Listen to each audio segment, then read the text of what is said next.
Assalamualaikum, salam sejahtera dan salam perpaduan. Saya Siti Aisyah Malisa Yohanis dalam Dunia 11 Pagi. Hubungan Malaysia-China bertambah erat disokong oleh hubungan kukuh antara kerajaan kedua-dua negara G2G serta penglibatan aktif sektor swasta. Menteri Luar Datuk Seri Dr. Zamri Abdul Kadir berkata, Kuala Lumpur, Beijing telah menjalin hubungan diplomatik pada 31 Mei 1974 dan bersetuju meningkatkan hubungan menerusi kerjasama strategik pada 2004. Seterusnya dinaik taraf kepada kerjasama strategik komprehensif pada 2013. Dalam hal itu, beliau berharap kedua-dua negara dapat mengukuhkan hubungan dua hala yang sudah terjalin melalui penglibatan yang lebih konstruktif dalam mempromosi dan meningkatkan hubungan rakyat dengan rakyat untuk faedah kedua-dua negara. Datuk Seri Dr. Zamri menyatakannya dalam ucapan sempena sambutan Tahun Baharu Cina 2023 yang dihoskan Kedutaan Cina di Malaysia. Sementara itu, Duta Besar China ke Malaysia, Ouyang Yujing, dalam ucapannya berkata China dan Malaysia menikmati hubungan ekonomi yang kukuh dengan jumlah perdagangan tahun lepas mencatat keuntungan sebanyak $203.6 bilion, meningkat 15.6% pada tahun ke tahun. Beliau mengakui ia adalah kali pertama dalam sejarah jumlah itu melepasi $200 bilion. Kedua-dua pihak kini bersedia untuk membina komuniti China-Malaysia dengan masa depan yang dikongsi bersama. Susulan tragedi pesawat Yeti Airlines ANC ATR-72 terhempas berhampiran Pokhara, Nepal Ahad lepas. 2 kotak hitam milik pesawat itu serta satu lagi mayat berjaya ditemukan di lokasi nahas semalam, menjadikan angka kematian meningkat kepada 69 orang. Penolong Ketua Pegawai Daerah Kaski, Guru Data Dakal memaklumkan mayat tersebut ditemukan di Sungai Seti.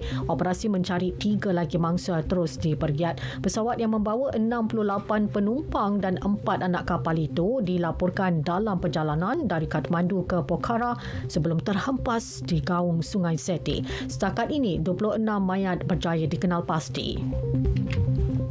Pihak berkuasa Itali berjaya menangkap salah seorang ketua mafia wilayah Sicily paling terkenal, Matteo Messina Denaro, yang dikehendaki selama 30 tahun.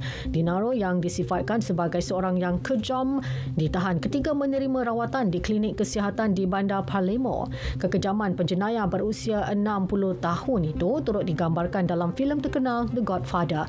Perdana Menteri Giorgia Meloni terbang ke Palermo untuk memberikan penghargaan secara peribadi kepada pegawai polis terlibat.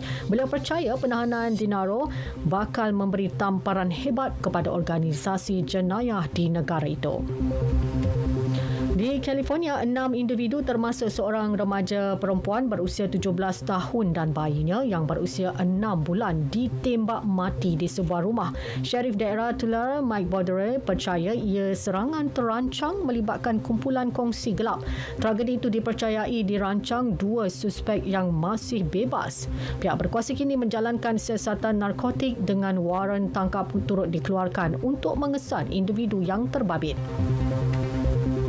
Sukan kejohanan hoki Piala Dunia di India, Malaysia terpaksa bangkit 2 kali daripada ketinggalan sebelum menang tipis 3-2 ketika berdepan Chile dalam perlawanan kedua kumpulan C.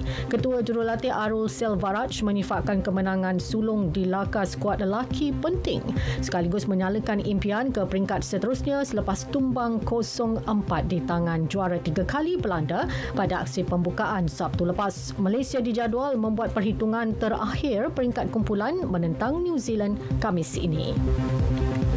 Perlawanan akhir Piala AFF 2022, Thailand merangkul gelaran ke-7 selepas menundukkan Vietnam secara agregat 3-2. Skuad Gajah Perang disahkan sebagai juara apabila menang tipis 1-0 pada perlawanan akhir kedua di Stadium Thammasat di Pathum Thani malam tadi. Gol kemenangan dijaringkan ketua pasukan Theraton Bun Matan pada minit ke-24. Perkembangan tragedi rempuhan di Stadium Kanjuruhan, Malang, Jawa Timur pada Oktober tahun lepas, Mahkamah Indonesia memulakan perbicaraan terhadap 5 individu termasuk polis, pegawai keselamatan dan penganjur perlawanan bola sepak atas pertuduhan cuai. Sekian berita yang disunting oleh Jalaluddin Baharin dari Pusat Berita RTM. Assalamualaikum, salam sejahtera dan salam perpaduan.